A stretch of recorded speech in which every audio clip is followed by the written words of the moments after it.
Let me set the scene. You're standing in the middle of the Sahara. The sun is unforgiving. The sand stretches forever. And there's nothing. At least that's what it looks like. But here's the thing about Niger. It has never been nothing. Long before any of the empires or the coups you're about to hear about, people were already thriving here. Up in the Niger mountains, carved into rock faces that have survived longer than most civilizations, you'll find artwork, cattle, hunters, people going about their lives. See, the Sahara wasn't always a desert, and Niger wasn't always on the sidelines. By around the 5th century BC, this region had become a massive crossroads.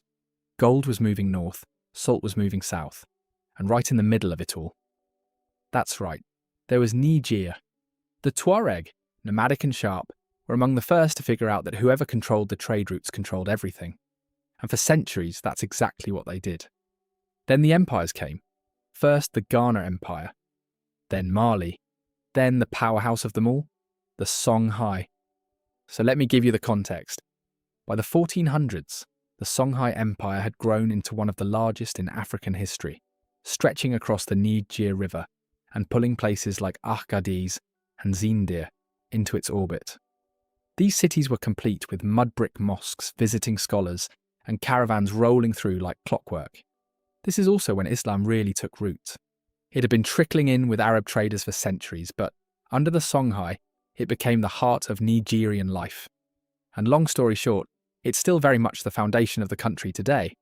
So, as you can see, Niger was the centre of the world for a while. Or at least, the centre of this world. Then came 1591, the Battle of Tondibi. Moroccan forces, armed with gunpowder that the Songhai had never faced before, crushed the empire in a single afternoon. And in the blink of an eye, the whole thing collapsed. The great trading network fragmented into smaller kingdoms, like the Kahnem-Bornu Empire in the east, the Sultanate of Ayr in the north, and the Hausa kingdoms in the centre. So yeah, Niger went from being a single coherent power to a patchwork of competing powers.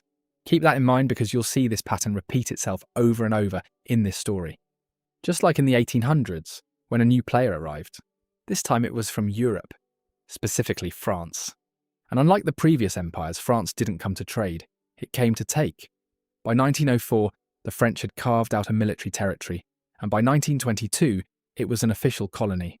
Rulers were pushed aside, heavy taxes were introduced, forced labour became a reality.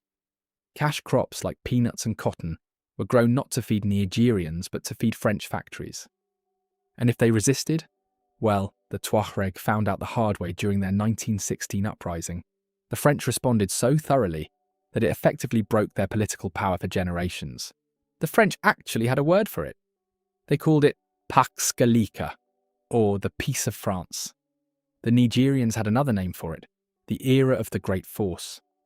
Fortunately, that wasn't the end of the story, because a few decades later, on August 3rd, 1960, they finally found their independence.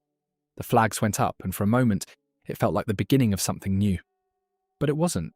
Not yet, anyway. See, shortly after that, droughts hit, famines followed, corruption crept in, and in 1974, the military decided the first president had run out of time, so they staged a coup.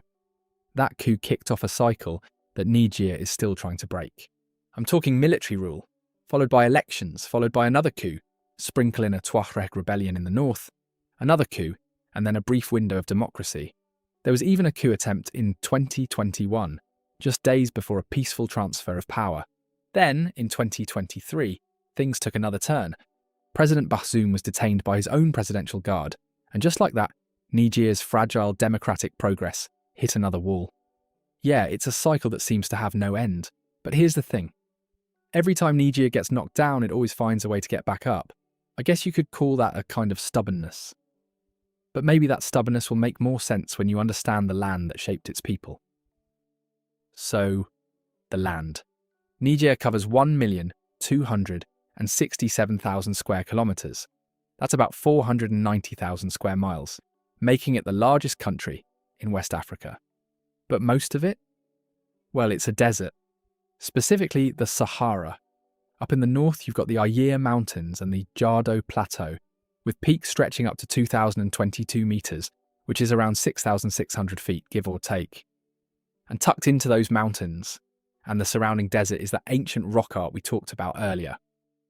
The scientific term for them is petroglyphs, and they were carved by people who lived here thousands of years ago, back when the Sahara was actually green. We know this because paleontologist Paul Sereno was digging for dinosaurs in northern Niger when his team literally stumbled onto a Stone Age graveyard. They found over 200 human burials, along with bones of hippos, fish, and crocodiles. Again, I'm going to remind you, all that was in the middle of the Sahara. Just think about that for a second. But that's not even the most impressive part. See, as you move south past the 15th parallel, the desert softens into the Sahil. That's an Arabic word meaning shore or coast. But technically it's the transitional zone where the sand gives way to scrubland, and the scrubland gives way to savanna. So it's just fertile enough to farm, enough to live on. Sometimes barely, but it's enough. And right through the southwestern corner of the country is the famous Niger River. It's the 12th longest river in the world and the 3rd longest in all of Africa. Plus, fun fact, Niger's capital, Niamey, sits right on its banks. Which is why for millions of Nigerians, that river isn't just scenic, it's survival. And that alone is enough reason to want to see this place in person. If you're interested, I included links to flight and accommodation deals in the description below. Now, if you do make it out here, keep an eye out for the Tuareg. These are the nomadic people of the Sahara who've been navigating this landscape longer than anyone. And don't worry, you won't miss them because their clothing alone gives them away. They're usually wearing flowing robes and head wraps called shesh, sometimes using up to 5 meters of fabric, or about 18 feet. That might seem excessive to us, but it's brilliant engineering. That fabric is designed to block the sun, trap moisture, and somehow still look effortlessly cool. But that's besides the point, because in the desert, survival is the most important thing, not fashion.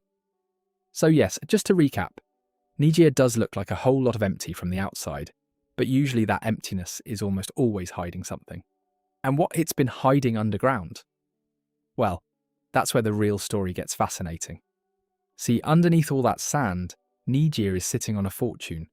Uranium, oil, gold, basically the kind of stuff that makes international investors fly across the world just to shake hands. So we have to talk about them, obviously, starting with uranium. Niger consistently ranks as one of the top uranium producers on the planet. And as the world pushes harder into nuclear energy, and with global reactor capacity projected to triple by 2050, countries like Niger aren't just relevant. They're essential. In fact, you know the mines at Arlit and the massive new Darsa project? Investors are practically tripping over themselves to finance them. Clearly the world is hungry for what Niger has. But that's just the start, because then there's the oil. Get this, Niger only started seriously exporting crude in 2024, and the impact was immediate. Its GDP growth shot up into double digits almost overnight.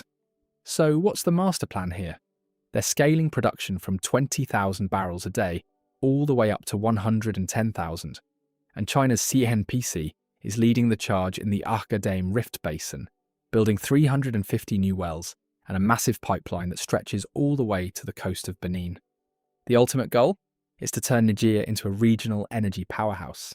So, given all that we know about Niger's economy so far, the IMF projects a 6.7% growth in 2026, meaning Niger's GDP is expected to climb from around $86 billion to $92 billion. With that positive outlook, the African Development Bank has nearly $827 million committed in active projects. Things seem to be looking good now, right? Well, in theory, yes, but reality is a bit messier. See, Moody's, one of the world's top report card agencies for countries, still rates Niger at CAA3. That's near the bottom of the class. In other words, Niger is at a very high risk of default. Now, if you're wondering what that means, it's basically the country saying, hey, I know I borrowed money from you, but I literally can't pay you back right now. And it's already happened. After the 2023 coup triggered major sanctions, Niger actually missed several debt payments. Plus, tax revenues are way lower than the regional average. So the government is basically leaning on expensive loans just to keep the lights on. And then there's the security. In January 2026, a major terrorist attack hit the airport in the capital, Niamey. Because of political tensions, the border with Benin, the very place where that shiny new oil pipeline runs, has been a massive headache. But wait, there's more. Lately, the government has been revoking mining licenses left and right. Savannah Energy from the UK? Gone. Gold companies like Colonial and Afria? Cancelled. The message is loud and clear. Niger's resources belong to Niger. That push for sovereignty is real, and honestly, you can see why they want it. But investors get twitchy when the rules of the game keep changing. So here's the deal. Niger has the resources to completely transform itself. I mean, the potential is right there, buried in the sand. But political instability and security threats keep turning that potential into a giant question mark. Any country this rich in resources shouldn't be this fragile. And yet, here we are.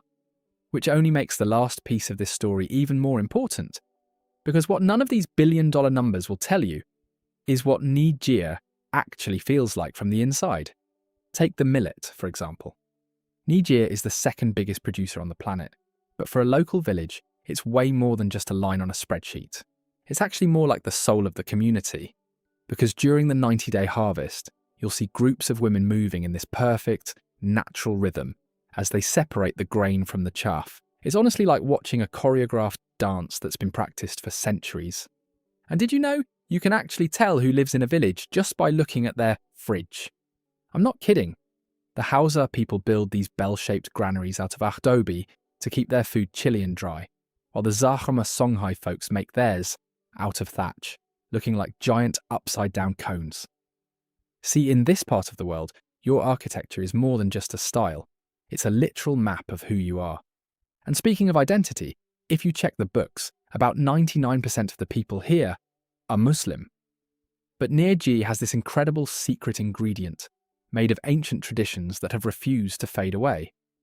One is the Bori ceremony, where the Hausa move into trances to speak with their ancestors. Another is the Gehrawol festival, where the Fulani people put on a massive, colourful display of dance and tradition, right in the middle of the desert. Based on those two alone, can you already tell what the common thread is? If not, let me tell you. Niger is a society built on the wisdom of elders and the strength of the family. Whether it's through their festivals or a Tuareg poet singing about the stars, or a group of kids kicking a soccer ball through the dusty streets of Niamey, there's this stubborn, beautiful sense of community. After all, they've made it through ancient empires, tough colonizers, and brutal droughts. And in every one of those situations, they've overcome the odds by doing one simple thing: leaning on each other. So think back to the very start of our journey. We looked at that vast Sahara and saw nothing, right? But now we know better. We found a place where every inch of the land and every one of its people has a story to tell. So, after seeing it all, are you more inclined now to add Niger to your bucket list? If so, you know where to find those amazing flight and accommodation deals. And as always, if you enjoyed this video, you'll love this next one.